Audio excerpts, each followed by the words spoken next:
Hello guys, welcome to our channel. This is Teja. అయితే Telugu film ఇండస్ట్రీలో ప్రముఖులందరినీ కూడా భయాందోళనకి గురి చేసిన రేవ్ పార్టీ. అసలు ఈ రేవ్ పార్టీ అంటే ఏంటి, ఇది ఎక్కడ నిర్వహిస్తారు, ఎవరికి తెలియకుండా ఎలా ప్లాన్ చేస్తారు?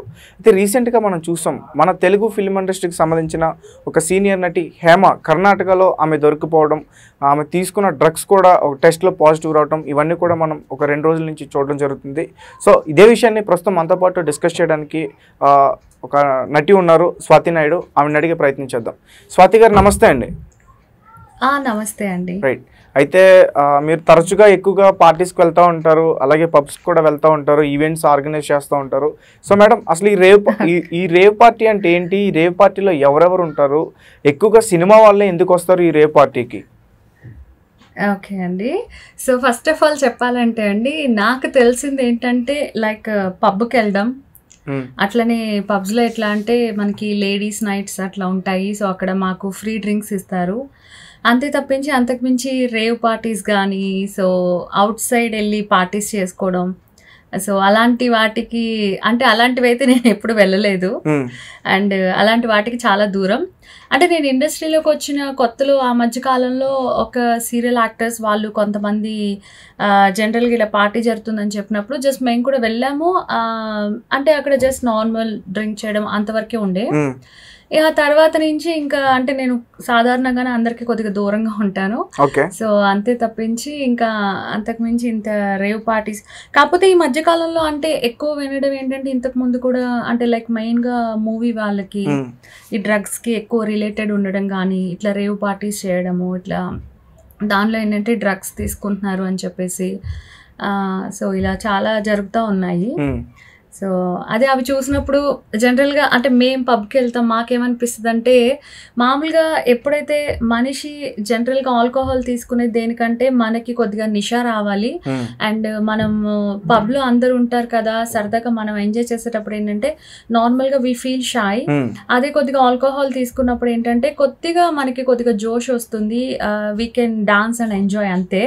కానీ ఇదే ఆల్కహాల్ అనేది కొద్దిగా ఓవర్ అయితే కనుక అప్పుడే నైట్ వామిటింగ్స్ అవ్వడము, నెక్స్ట్ డే అంతా చాలా నీరసం ఉండడం, ఇంకా 2 days కూడా టైం పడుతుంది మనిషి కోలుకోవడానికి, ఓన్లీ ఫర్ ఆల్కహాల్.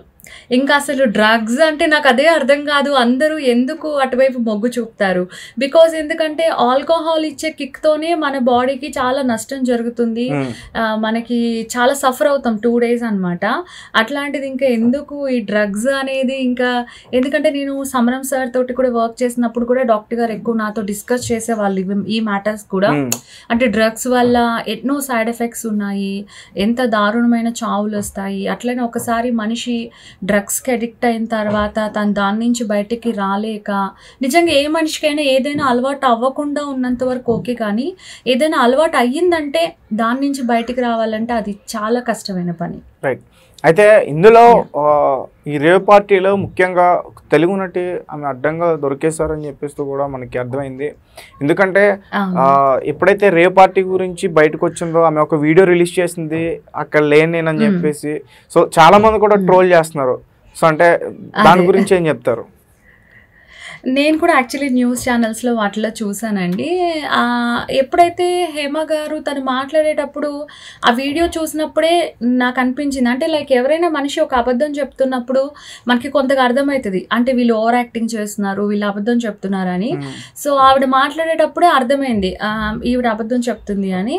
అండ్ ఇంకోటి ఏంటంటే ఆ కుకింగ్ వీడియో అనేది అది అప్పుడుది కాదు, కానీ అది అప్పుడు చేశాను అని అబద్ధం కూడా చెప్పారు. అండ్ తర్వాత మళ్ళీ ఈ రోజు కూడా నేను న్యూస్లో చూసాను ఆఫ్టర్నూన్ టైం కూడా. సో అదంతా అబద్ధం, తను కూడా ఉన్నారు చేశారు అని చెప్పేసి. అలానే ఇంకా కొంతమంది కళ్యాణి గారు కూడా మాట్లాడడం జరిగింది కదా, నేను ఆ వీడియోస్ కూడా కొన్ని చూసాను. కళ్యాణి గారు మాట్లాడారు, ఒక బిగ్ బాస్ లో పార్టిసిపేట్ చేసిన తమన్నా సింహాద్రి ఆమె కూడా మాట్లాడారు. యా అవునండి. ఏంటంటే అంటే ఎవరిని మోసం చేయాలనుకుంటున్నారు? మీడియా వాళ్ళనా, లేకపోతే వాళ్ళే మోసం చేసుకుంటున్నారా? ఈ రోజులో టెక్నాలజీ ఇంత డెవలప్ అయింది, ప్రతి దగ్గర సీసీ కెమెరాస్ అని ఎవ్రీథింగ్ ఈజ్ దేర్. ఇంకా ఎంత అబద్ధాలు చెప్పి బుకాయిచ్చి ఇంకా ఎంత దాయాలనుకున్నా అది దాగదు కదా. ఈవెన్ ఇప్పుడు బ్లడ్ శాంపిల్స్లో కూడా తెలిసింది. సో అదే 100 members ఆల్మోస్ట్ 86 అట్లా చాలా మంది తీసుకున్నారు అని చెప్పేసి. ఇంకా కొంతమంది చెప్తున్నారు మేము బర్త్డే పార్టీకి వెళ్ళాం కానీ మాకు అక్కడ ఏం తెలీదు అంటే మరి అంత తెలియకుండా ఎలా ఉంటారండి, అన్నీ తెలిసే ఉంటాయి కదా. కాకపోతే దొరికేసరికి తెలిసేసరికి ఏంటంటే అట్లా ఏదో ఇంకా కప్పిపుచ్చి అలా అబద్ధాలు ఆడుతూ ఉన్నారు. Okay right. సో ఇప్పటి వరకు కూడా మనకి హేమ గారు మాత్రమే తెలుసు, ఇంకా తెలుగు నటీనటులు ఉన్నారని చెప్పేసి కూడా చాలా మంది చెప్తున్నారు. వాళ్ళ పేర్లు కూడా త్వరలోనే బయటకు వస్తున్నారు. అయితే హేమ గారితో పాటు జానీ మాస్టర్ది అలాగే శ్రీకాంత్ గారిది వీళ్ళ నేమ్స్ కూడా వచ్చాయి. కానీ వీళ్ళు కూడా హేమ గారిలోనే ఒక వీడియో రిలీజ్ చేశారు. కానీ వీళ్ళు అక్కడ ఉన్నట్టు ఇప్పటి వరకు కూడా ఎట్లాంటి సమాచారం లేదు. అవునండి, అవును, నేను కూడా చూసాను. అదే శ్రీకాంత్ గారు అంటున్నారు, అదే రీసెంట్లీ విడాకులు అయినట్టు చెప్పారు, మళ్ళీ ఇలా చెప్పారు, అంత పార్టీస్ అంటే ఇంట్రెస్ట్ లేదు అట్లా ఇట్లా అని చెప్పేసి అంటున్నారు. అండ్ ఇంతకుముందు అంటే నాకు ఎగ్జాక్ట్గా గుర్తులేదు, కొన్ని ఇయర్స్ బ్యాక్ కూడా నేను ఇట్లానే 31st నైట్ రోజు మేము అంటే ఇట్స్ లైక్ అ పబ్ అనమాట. పబ్కి వెళ్ళినప్పుడు సో అక్కడ నేను హేమ గారిని చూసాను అనమాట. అంటే తను కూడా 31st నైట్ సెలబ్రేట్ చేసుకోవడానికి వచ్చారు. సో అప్పుడు కూడా నేను చూసాను. అలానే ఒకప్పుడు అమీర్పేటలో మాకు ఒక బట్టల షాప్ ఉండేది, ఇప్పుడు తీసేసాము. సో అప్పుడు కూడా హేమ గారు అక్కడ ఎక్కువ మామూలుగా ఫ్రూట్స్ అవి కొనడానికి అట్లా వచ్చేవాళ్ళు. సో అలా తెలుసా అనమాట. అంటే కొందరికి పబ్ కల్చర్ అది ఎంజాయ్ చేయాలని ఉంటుంది, ఈవెన్ మీ దాంట్లో తప్పేం లేదు. కానీ మరీ హద్దుకి మంచి ఏదైతే వద్దు అన్నదానికి అంటే లైక్ డ్రగ్స్ ఇలాంటివన్నీ కూడా ఏంటంటే దట్స్ నాట్ గుడ్ అనమాట. కొంతమంది ఎట్లా అంటూ ఉంటారంటే వాళ్ళ ఇష్టానికి వాళ్ళు తీసుకుంటున్నారు కదా, మధ్యలో ఎందుకు వాళ్ళ గురించి ఇలా మాట్లాడుతున్నారు, ఇలా చేస్తున్నారు అంటే కొంతమంది మాట్లాడుతున్నారు అనమాట. ఏదో వాళ్ళ ఇష్టం ఉంది, వాళ్ళు ఎంజాయ్ చేసుకుంటున్నారు కదా, మధ్యలో ఎందుకు అందరూ ఇట్లా అడ్డుపడతారు, ఇలా మాట్లాడతారు అని కొంతమంది కూడా కామెంట్స్ చేస్తూ ఉంటారు అనమాట. Okay right. అయితే మీరు పబ్కి వెళ్తారు హైదరాబాద్లో, పబ్లో ఇలాంటి సిచ్యువేషన్స్ ఎప్పుడైనా ఫేస్ చేశారా? అంటే మీ కళ్ళ ముందు ఎవరైనా డ్రగ్స్ తీసుకోవడం, ఇంజెక్షన్స్ చేసుకోవడం అలా? అంటే అండి యాక్చువల్లీ మేము పబ్స్కి వెళ్ళినప్పుడు ఆల్మోస్ట్ అంటే పబ్స్లో కూడా ఇట్లాంటి న్యూస్లు నేను చాలా చూశాను. కానీ మేము రెగ్యులర్గా వెళ్ళే పబ్స్లో అయితే నాకు తెలిసి 100% అట్లాంటిది ఏది నా కళ్ళకైతే కనిపించలేదు. జనరల్గా లేడీస్కి డ్రింక్స్ ఇస్తారు అట్లా. అంటే వీ కెన్ ఫీల్ స్మెల్ చూసినప్పుడు కొంతమంది అదేమంటారు, అది సిగరెట్ కాదు, but it's other kind of ఇంకేదో పెడతారు కదా సిగరెట్లో, అట్లా పెట్టి తాగడము, అది స్మెల్ బట్టి ఓహో అదే ఏమంటారు గంజాయి తాగుతున్నారంటారా, అట్లా సమ్ టైమ్స్ కొన్ని దగ్గర అనిపిస్తూ ఉంటుంది. అండ్ డ్రగ్స్ అంటే మామూలుగా నాతో ఇంతకుముందు ఎవరో చెప్పారు, అంటే గోవాలో కొద్దిగా అట్లా దొరుకుతూ ఉంటాయి. గోవా వెళ్ళినప్పుడు కొంతమంది యువత ఏంటంటే అట్లాగా శాండ్ పెప్పర్ అని చెప్పేసి ఒక చిన్న పేపర్ ముక్క లాంటిది తీసుకుని నాలుక మీద పెట్టుకుని దే విల్ ఎంజాయ్. తర్వాత అది ఏదో ఒక రాయి లాంటిది ఒకటి ఉంటుంది, దాన్ని అట్లా మెత్తగా చేసి దాన్ని ఫుల్ వాటర్ బాటిల్లో కలుపుకొని తాగారు అలా. అంటే నాకు కొంతమంది చెప్పారనమాట, ఇట్లా మేము కొంతమంది గోవా వెళ్ళారు, అక్కడ వాళ్ళకి కొద్దిగా డ్రగ్స్ అంటే ఇప్పుడు కాదు సో లాంగ్ బ్యాక్ అట్లా తీసుకున్నారు అట్లా అని వేరే ఫ్రెండ్ సర్కిల్ త్రూ నేను విన్నాను తప్పించి అంటే ఇంకా కొంతమంది గంజాయి తాగడం అలా కొద్దిగా ఉంది. అంతకు మించి అంత ఎక్కువ డ్రగ్స్ గురించి అంత కొన్ని పబ్స్ లో జరిగినాయి, అవి తెలిసినాయి కదా బయటకి, కొన్ని పబ్స్ మీద కొన్ని జరిగాయి. ఈవెన్ నేను నిన్న కూడా విజయవాడలో 10 డౌనింగ్ స్ట్రీట్ అని పబ్ లో లేడీస్ నైట్ ఉంది, we go on we enjoy there come అంతే తప్ప డ్రగ్స్ అంత ఎక్కువ అంటే అంత దాకా మేము ఎప్పుడు అలాంటి వాటి జోలికి మేము ఎప్పుడు పోలేదన్నమాట. అంటే మన హైదరాబాద్ లో ఎప్పుడైనా రేవ్ పార్టీలు అలాంటివి జరిగే అవకాశం ఉందా మేడం? మీకు ఎప్పుడైనా తెలుసా? మిమ్మల్ని ఎవరైనా పిలిచారా? అంటే నేను చెప్తున్నాను కదండి, సో లాంగ్ బ్యాక్ ఒకళ్ళు నాకు చెప్పారనమాట ఇలా అన్నప్పుడు. జస్ట్ ఆ రోజు మేము వెళ్ళాము, జస్ట్ అక్కడ బర్త్డే అలా జరుగుతూ ఉన్నాయి, అంటే ఇప్పుడు కాదు సో లాంగ్ బ్యాక్. సో మామూలుగా చూసాం అనమాట. అంటే జనరల్ పార్టీని దాని రేవ్ పార్టీ అని కూడా అనకపోవచ్చు. అంటే మామూలుగా ఫ్రెండ్ సర్కిల్లో వాళ్ళు వీళ్ళు చెప్తూ ఉంటారు మామూలుగా అక్కడ ఇలా పార్టీస్ అంటే ఐఎమ్ నాట్ ఇంట్రెస్టెడ్. ఎందుకంటే ఇప్పుడు పబ్ అంటే చూడండి లైక్ ఒక సెక్యూర్నెస్ ఉంటుంది, అంటే అక్కడ బౌన్సర్స్ ఉంటారు. ఈ పబ్కి రేవ్ పార్టీకి ఏంటి డిఫరెన్స్ ఏంటి అసలు? అంటే రేవ్ పార్టీలో ఏం జరుగుతాయి, ఈ పబ్బులో జరిగే అందరికీ తెలుసు, సాధారణంగా డ్రింక్ చేయడానికి వెళ్తారు, మ్యూజిక్స్ ప్లే చేస్తే డాన్స్ వేసుకుని వస్తారు. అంటే ఈ రేవ్ పార్టీలో ఏంటి స్పెషల్ ఏంటి? అంటే ఎంట్రన్స్ ఫీజు కూడా చాలా ఎక్కువ ఉంటుందంట కదా. ఆహా! ఓకే. నేనైతే ఎప్పుడు వెళ్ళలేదు కాబట్టి నాకంత ఐడియా లేదు. సో, నాకు తెలిసి ఏంటంటే పబ్ అంటే ఏంటంటే ఇట్స్ ఎ సెక్యూర్ ప్లేస్. ఎందుకంటే అంటే ఆల్మోస్ట్ మనకి పోలీస్ పర్మిషన్ కూడా ఉండేవి నడుపుతారు కదా! అంటే అక్కడ కూడా కొన్ని సీక్రెట్‌గా చేస్తూ ఉంటారు. బట్ ఏంటంటే మనకి 100% ఒక గర్ల్ పబ్‌కి వెళ్ళిందంటే కొద్దిగా ప్రొటెక్షన్‌గా అనిపిస్తది. ఎందుకంటే బౌన్సర్స్ ఉంటారు.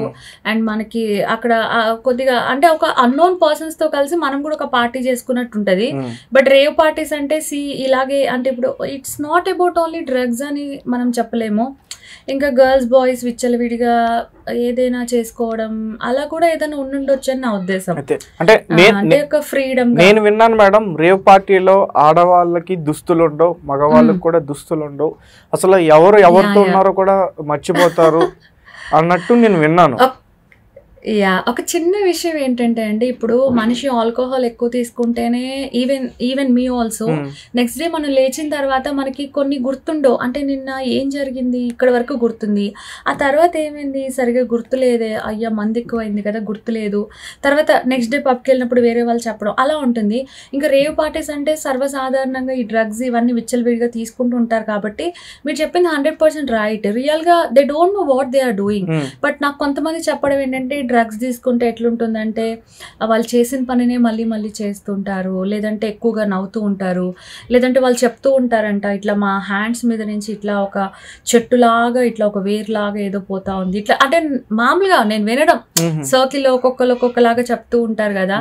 సో ఇట్లా ఈవెన్ డాక్టర్స్ నాతోటి చెప్పడం, ఎందుకంటే డాక్టర్స్ కి కూడా ఎంతో మంది ఇట్లాంటి కేసెస్ వస్తూ ఉంటాయి. అట్లానే ఇంతకు ముందు కూడా మా నాన్నగారు ఎక్కువ ఆల్కహాల్ తీసుకుంటున్నారు, ఆయనకి మానిపిద్దామని మేము డీ అడిక్షన్ సెంటర్లో జాయిన్ చేసాం అనమాట. చేసిన తర్వాత తెలిసింది అక్కడ చాలా మంది డ్రగ్స్ తీసుకునే వాళ్ళని కూడా జాయిన్ చేశారన్నప్పుడు అక్కడి నుంచి వచ్చిన తర్వాత డాడీ నాకు ఎక్స్ప్లెయిన్ చేశారు అసలు డ్రగ్స్ తీసుకునే వాళ్ళు ఎట్లుంటారు, వాళ్ళ బిహేవియర్ ఎట్లుంటుంది, వాళ్ళకి డ్రగ్స్ అందకపోతే వాళ్ళు ఎంత గొడవ చేస్తారు, వాళ్ళని వీళ్ళు ఎంత సో అవన్నీ కూడా నేను తెలుసుకున్నాను అనమాట అప్పుడు. సో నిజమే రేవ్ పార్టీస్లో ఇవన్నీ సర్వసాధారణంగా జరుగుతూనే ఉంటాయి. అంటే ఇంకా దానికి ఎండింగ్ అనేది లేదు. మనిషి చంపుకుంటే కూడా మనం ఆశ్చర్యపోవాల్సిన అవసరం లేదు. బికాజ్ ఎందుకంటే ఆ డ్రగ్స్లో ఉన్నప్పుడు they don't know what they are doing. So అట్లా అంటే ఒక సీనియర్ నట అయ్యిండే హేమ గారు ఇట్లా అడ్డంగా బుక్ అయిపోవడం, సో మీరేం చెప్తారు ఆమె గురించి? నిజమేనండి. ఇప్పుడు అంటే అలానే నేను యంగ్ వాళ్ళు డ్రగ్స్ తీసుకుని చెడిపోవాలని నేను చెప్పట్లేదు. ఏజ్ పరంగా చూసుకుంటే కూడా ఒక మిడిల్ ఏజ్ అయ్యుండి అంటే సరదాలు సంతోషాలు అందరికీ ఉంటాయి. సో తను అలా చేసి మళ్ళా బుకాయిస్తూ నేను అలా చేయలేదు, నేను ఇలాగా అని చెప్పి అంటే అంతేలేండి చివరి నిమిషం దాకా దొరకకుండా ఉండడానికి ట్రై చేసి, అదే న్యూస్లో కూడా నేను చూసాను పోలీసుల్ని చాలా బతిమలాడారు, ఆయన కూడా బయటపడింది. సో ఇప్పుడు ఇంత ఇబ్బంది పడే కన్నా ఫస్టే అలాంటి వాటికి దూరంగా ఉంటే సరిపోతుంది కదా. ఇప్పుడు ఇంత ప్రాబ్లం ఫేస్ చేసిన తర్వాత అంటే ఇప్పుడే కాదు ఇంతకు ముందు కూడా మన సినీ ఇండస్ట్రీ నుంచి చాలా మంది ఆల్మోస్ట్ 18 days ఒక్కొక్కళ్ళు వెళ్ళడము, అటెండ్ అయ్యి రావడము, and end of the day వాళ్ళందరూ కూడా ఏమంటారు బాధితులు అని చెప్పేసి మళ్ళీ వాళ్ళకి అలాగే వదిలేశారు. సో ఎన్నో దగ్గర ఇట్లా జరుగుతున్నాయి. బట్ వాటికి ఏంటి నెక్స్ట్ ఏముంది, మళ్ళీ ఎవరి పనులు వాళ్ళే చేసుకుంటున్నారు. మళ్ళీ ఇలాగే ఇప్పుడు ప్రెసెంట్ కూడా నేను విజయవాడలో ఉన్నాను. సో ఈ పార్టీ అంతా విజయవాడ అబ్బాయి ఎవరో ఒక అతను బర్త్డే అని కూడా నేను విన్నాను. నేను అనుకున్నప్పుడు అంటే నా ఉద్దేశం ఏంటంటే విజయవాడ అనేది ఒక నార్మల్, ఇక్కడ కూడా ఇలాంటి మనుషులు ఉంటారా అని నేనే ఆశ్చర్యపోయాను అనమాట. రైట్. అంటే ఒకవేళ ఆ రేవ్ పార్టీ అనేది మన హైదరాబాద్లో జరిగితే వీళ్ళ పేర్లు బయటకు వచ్చాయా? కర్ణాటకలో జరిగింది కాబట్టి అక్కడ పోలీస్ వ్యవస్థ చాలా స్ట్రిక్ట్గా వర్క్ చేస్తారు కాబట్టి వీళ్ళని అరెస్ట్ చేశారని చెప్తున్నారు. ఓకే. అంటే మెయిన్ అంటే మామూలుగా అందరూ అనుకోవడం ఏంటంటే హైదరాబాద్లో అయితే ఈజీగా దొరికిపోతారు. సో కాబట్టి కొద్దిగా బెంగళూరు అయితే అంతగా ఎవరు పట్టించుకోరేమో అని వాళ్ళు అనుకుని అట్లా పెట్టినట్టున్నారు. అంటే హైదరాబాద్లో అంటే ఎక్కువ ఇట్లాంటి రైడ్స్ అవి జరుగుతాయి కాబట్టి హైదరాబాద్లో అయితేనే వాళ్ళు ఎక్కువ దొరికిపోతారు కాబట్టి అక్కడ వెళ్ళారు. అండ్ వాళ్ళ దురదృష్టం కొద్దీ ఆ డీజే సౌండ్స్ ఎక్కువ ఉండి నెక్స్ట్ డే మార్నింగ్ దాకా అట్లా ఉండడం వల్ల ఎవరో కంప్లైంట్ ఇచ్చారు. అయితే ఇప్పుడు ఇక్కడ ఇంకో విషయం కూడా ఏంటంటే ఇంతకుముందు బేగంపేటలో కొన్ని పబ్స్ ఉండేవన్నమాట. ఇప్పుడు అవి ఆల్మోస్ట్ క్లోజ్ అయిపోయినాయి. ఈ పబ్స్ కూడా ఇంతే, అంటే మామూలుగా పోలీస్ పర్మిషన్ ఇచ్చేది ఆల్మోస్ట్ 11:30, 12 or 12:30, మాక్సిమం 1 o'clock అంతే అనమాట. దాని తర్వాత పర్మిషన్ లేదు. కానీ కొన్ని పబ్స్ ఏం చేసాయంటే, నాకు పర్సనల్గా తెలుసు కాబట్టి నేను చెప్తున్నా, మెయిన్ బయట నుంచి ఎంట్రీ డోర్స్ క్లోజ్ చేసేసేవాళ్ళు. మేమందరం లోపలే ఉండేది, జనాలందరూ మళ్ళీ నైట్ అంతా మార్నింగ్ దాకా డీజే ప్లే చేసేవాళ్ళు, నైట్ అంతా ప్లే చేసేవాళ్ళు. ఇక పోలీస్ వాళ్ళు సడన్గా వస్తే ఏంటంటే అందరిని పక్కకు పెట్టడం. పోలీస్ వాళ్ళు చెప్పేవాళ్ళు, ఇది టైం అయిపోయింది కదా, ఇంకా ఎందుకు ఇట్లాగా, మళ్ళీ వాళ్ళకి పోలీస్ వాళ్ళకి డబ్బులు ఇచ్చుకోవడం, ఇట్లానే చాలాసార్లు జరుగుతూ ఉండి, అంటే ఎట్లా అంటే నైట్ లైఫ్ అనేది మిడ్ నైట్తో ఆగకుండా మార్నింగ్ 5-6 దాకా ఇదే డ్రింక్స్, ఇదే డీజే ఉండి, ఇంకా మార్నింగ్ వెళ్ళి డే అంతా పడుకోవాలి. ఈవెన్ కొద్దిగా కూడా వెళ్తురు రాకుండా మొత్తం చీకటి చేసి పడుకోవడం, మళ్ళీ ఈవినింగ్ అవగానే మళ్ళీ పబ్కి వెళ్ళడం. ఓకే. సో ఇలాగే కూడా ఇట్లాంటి డేస్ కూడా ఈవెన్ నేను కానీ మా ఫ్రెండ్స్ కానీ ఇట్లా కొంతమంది మేము చూసాం లైఫ్లో. కానీ ఒకసారి అనిపిస్తుంది, అరే వాట్ ఈస్ దిస్ లైఫ్, ఏంటి ఇలాగా నైట్ అంతా పొద్దున్న దాకా పబ్లో సరదాగా ఎంజాయ్ చేయడం, పొద్దంతా పడుకోవడం, మళ్ళీ నైట్ ఇదే రొటీన్ లైఫ్ కూడా కొన్నిసార్లు ఉండేది. అండ్ ఆఫ్టర్ దట్ అదేదో మిగతా కారణాల వల్ల కొన్ని పబ్స్లో ఎట్లా అంటే గర్ల్స్ మనీ ఇస్తే అబ్బాయిల పక్కన కూర్చోవడాలు, డాన్స్ చేయడాలు. రీసెంట్లీ కూడా మనీ ఇస్తే అబ్బాయిల పక్కన కూర్చోవడమా లేకపోతే ఇంకేదైనా చేస్తారా? ఇంకేదైనా అంతదాకా వెళ్ళిన తర్వాత హూ విల్ స్టాప్ కదా. పబ్ అంటేనే జనరల్ గా చీకటిగా ఉంటాయి. కొన్ని పబ్స్ లో అయితే గనక సపరేట్ క్యాబిన్స్ లాగా కూడా ఉంటాయి.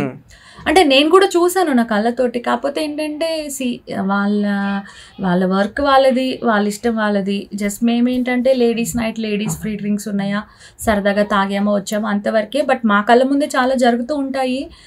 కాకపోతే ఏంటంటే ఎవ్రీబడి నో దట్, అంటే పోలీస్ పీపుల్కి తెలుసు, పబ్ వాళ్ళకి తెలుసు, అక్కడ వచ్చే వాళ్ళకి తెలుసు, అందరికీ తెలుసు. అంటే అన్ని పబ్స్ అని నేను చెప్పట్లేదు, సమ్ ఆఫ్ కొన్ని పబ్స్ అయితే కొన్నిటి మీద ఇట్లానే రైడ్స్ అవ్వడము, ఆ పబ్స్ క్లోజ్ అయిపోవడము. రీసెంట్లీ కూడా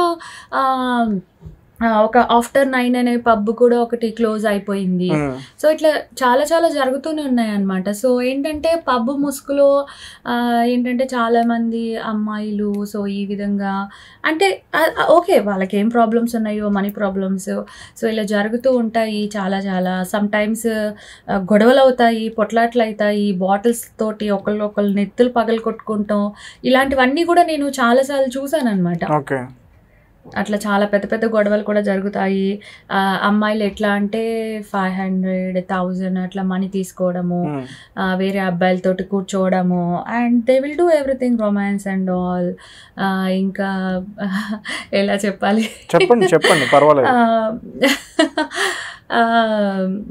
అబ్బాయి ప్యాంట్ జిప్ తీసి అమ్మాయిలు something they will do some times sex and all. ఇట్లాంటివి కూడా కొన్ని జరుగుతూ ఉన్నప్పుడు మేమేంటంటే పబ్లో సరదాగా మేము ఏదో డాన్స్ ఫ్లోర్లో డాన్స్ వేసుకుంటూ సడన్గా డోర్ ఓపెన్ చేయగానే వి సా సంథింగ్, అంటే మీ డోర్ క్లోజ్, అంటే ఇప్పుడు లేవు అవి, క్లోజ్ అయినాయి, ఇంకా కొన్ని దగ్గర ఉన్నాయేమో తెలియదు. బట్ ఆఫ్టర్ దట్ మేము చూసి మంచి మంచి పబ్స్ ఏముండి ఇట్లా జరిగే పబ్స్ వద్దు అసలు, అలాంటి వాటికి మనకి అవసరం లేదని చెప్పేసి ఇంకా జనరల్ మంచి పబ్స్ చూసుకుని వెళ్ళడం. సో ఇట్లా ఇప్పటికీ కొన్నిసార్లు మాకు ఫోన్ చేసి ఫ్రెండ్స్ చెప్తూ ఉంటారు, తెలుసా ఆ పబ్లో అట్లా జరుగుతుంది, ఈ పబ్లో ఇట్లా జరుగుతుంది. ఆ పోనీ చేసుకొని మనకేమో అవసరం, మనం వెళ్ళొద్దా అలాంటి వాటికి, మనం వేరే మంచి పబ్స్కి వెళ్దాము. సో ఇలా అనమాట. అంటే ఇట్లా కొన్ని దగ్గర ఈ నార్మల్గా ఈ పబ్స్ లోనే ఇలాంటి సంఘటనలు జరిగితే మరి రేపాట్లో వీటికి మించి జరుగుతాయి అంటారా? ఇంకా అండి ఈ పబ్స్ లో పర్మిషన్ లేని దగ్గర ఇలా జరుగుతున్నప్పుడు ఇంకా బయట అంటే చూడండి వాళ్ళకి ఫుల్, ఇంకా వాళ్ళ ఇష్టం కదా, వాళ్ళని ఆపేది ఎవరు, దొరికేదాకా దే కెన్ డూ ఎనీథింగ్ కదా. అట్లాగే అలా అని ప్రతిసారి మంచి జరుగుతుందని కూడా మనం అనుకోలేం కదా. సపోజ్ అక్కడ మామూలుగానే తాగిన మనుషుల మధ్య గొడవలు అయ్యే అవకాశాలు ఎక్కువ ఉంటాయి. ఇంకా అలాంటిది డ్రింక్ తీసుకోవడం, హెవీగా డ్రగ్స్ తీసుకోవడం అన్నప్పుడు ఏదైనా చిన్న చిన్న గొడవలు వచ్చినప్పుడు కూడా ఏదైనా డెత్స్ జరగవచ్చు, గొడవలు జరగవచ్చు, ఏదైనా జరగవచ్చు. ఇంకా ఇల్లీగల్ గా ఇంకా ఏదైనా జరిగే అవకాశాలు కూడా చాలా ఉన్నాయి కదా. అలాంటి వాటికి వెళ్ళే వాళ్ళకి కూడా చాలా ప్రమాదకరం. Okay madam, right. అండ్ తర్వాత మళ్ళీ ఇంకా ఏంటంటే చాలా మంది పబ్స్ లో డ్రింక్ చేసేసి రిటర్న్ ఓన్ గా డ్రైవ్ చేసుకుంటూ వెళ్ళిపోవడము, అక్కడ యాక్సిడెంట్స్ అవ్వడము, పాపం వీళ్ళ వల్ల చాలామంది అన్యం పుణ్యం ఎరగని మంచి వాళ్ళు చనిపోవడం, ఇట్లా యాక్సిడెంట్స్ ఇలా కూడా చాలా జరుగుతున్నాయి కదా. వాళ్ళు ఎట్లా అంటే పబ్స్కి వచ్చేస్తారు, రిటర్న్ వాళ్ళకి ఓన్ వెహికల్ ఉన్నా వాళ్ళు ఒక డ్రైవర్ పిలుచుకోవచ్చు, ఒక 700-800 అవుతుంది. ఇప్పుడు పబ్బుల్లో 5,000-10,000 బిల్లులు కట్టినప్పుడు ఆఫ్టర్ ఆల్ ఒక 700 రూపీస్ డ్రైవర్ వల్ల ఏంటంటే వీళ్ళ లైఫ్ కూడా సెక్యూర్ ఉంటుంది, వేరే వాళ్ళ లైఫ్ ఇప్పుడు డ్రింక్ అండ్ డ్రైవ్ దొరకడము, తర్వాత యాక్సిడెంట్స్ అయ్యి చాలా మంది చనిపోవడం, ఆ రీజన్స్ పైన కొన్ని పబ్స్ కూడా క్లోజ్ చేసేసారు. అంటే ఈ పబ్ లో డ్రింక్ చేసి వెళ్ళి వీళ్ళు యాక్సిడెంట్ చేశారు అని ఇలా అలా కూడా కొన్ని పబ్స్ క్లోజ్ చేయడం కూడా జరిగింది అనమాట. సో ఆ డ్రింక్ అండ్ డ్రైవ్స్ కూడా ఇలానే అంటే ఎట్లా అంటే నైట్ 1 o'clock 2 o'clock నార్మల్ గా ఏదైనా మనిషి వేరే పని మీద బయటకు వెళ్ళాలన్నా భయపడాల్సిన సిచ్యువేషన్స్ ఉన్నాయి హైదరాబాద్ లో. బికాస్ ఎందుకంటే లాట్ ఆఫ్ పబ్స్ ఉన్నాయి, అవన్నీ అదే టైంకి ఓపెన్ క్లోజ్ చేస్తారు కదా. పబ్స్ దగ్గర వాళ్ళందరూ బయటకు వస్తారు, ఎవరెవరు అట్లనే డ్రింక్ చేసి అట్లా బైక్స్ కానీ కార్స్ కానీ వెళ్ళిపోతూ ఉంటారు, ర్యాష్ డ్రైవింగ్స్. అట్లాంటి టైంలో చాలా భయంగా కూడా అనిపిస్తుంది అనమాట రిటర్న్ వచ్చేటప్పుడు. Okay madam, right. Okay madam, thank you Swathi గారు.